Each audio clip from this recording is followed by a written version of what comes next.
Good afternoon, those that are in Zambia and in Barotseland. My name is Madam Sylvia Namangonawa, and I'm President for Liberty Democratic Party. Now, today I just want to comment on two issues or three issues. There was a statement that President Hakainde Hichilema made over the weekend when he was attending a traditional ceremony at Chief Chongo's palace in Southern Province. And what he made mention, two things or three things stood out for me. The first one was that Zambia's political history needs to be rewritten, re-recorded. In that, he meant that the Nkumbula story has not been told properly or has not been told to its fullest. The combination or the coming together of ANC under Nkumbula and UNIP under KK has not been told fully. So he says that political history needs to be re-recorded. I agree with him. Now, the second thing that he mentions is that the school curriculum also needs to incorporate this same political history, because learners of today and the generation of today need to know where we are coming from. In order for you to understand where you are at, you need to know where you are coming from. So if this political history is re-recorded or well-recorded or fully recorded, then it will mean that the learners will have an idea as to where we were coming from politically. The merging of those two parties of ANC and UNIP coming together to make one entity so that it would go all the way to independence. Now, what is of interest for me is that the school curriculum should include that issue. Meaning that if it is including that issue, it should not forget the Barotseland Agreement 1964. That is where my interest lies mostly. The Barotseland Agreement 1964. That it should also be included in the curriculum so that our learners of today and of tomorrow and those ones who are our children, they may already be out of school, but they need to know. Because right now there is so much confusion in the nation that people don't really know what this Barotseland activity and Barotseland agreement is all about. But if it is incorporated in schools, then they'll learn it right from the onset and they'll get a better understanding of where we are coming from politically as Barotseland and why Barotseland is crying foul. They'll get to understand.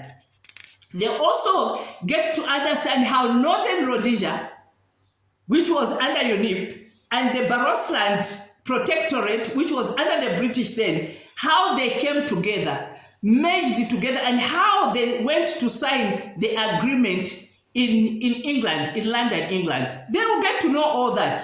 They are going to get to understand the difference between Northern Rhodesia and Barotseland. Northern Rhodesia was being governed by the British, while Barotseland, we were co-governing with the British because ours was a protectorate.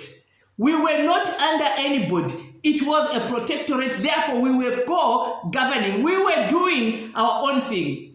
Difference with us is that as a protectorate, we were like Botswana, we were like Swaziland, we were like Lesotho, we were like Caprivi Strip. Which eventually then when it came to independence, they decided that they wanted to be on their own and to be governments on their own. Where here in Zambia, there was a merger that happened. The merge which happened was between Northern Rhodesia and the Barotseland Protectorate, which is bringing a lot of issues right now. A lot of issues right now. Why? Because Barotseland, as it stood, was a full government. It was a full government. Why do I say that? We had the king as the leader. We had the Ngabela as the prime minister. We had Namuso, which was the council of the court council, or the Kuta as we call it. We had our own native courts. We had the Bank of Barotseland. We had a flag. We had a national anthem. So you can see the whole structure speaks an entire nation which is self-governing. That's the difference between us and Northern Rhodesia when we came together at independence. They didn't have that. Northern Rhodesia were under the British while we were on our own, and we had all this under the Barotseland native government. A fully fledged government. And also, what needs to be added in that curriculum, don't forget the BNC, Barotse National Council resolution of 2012.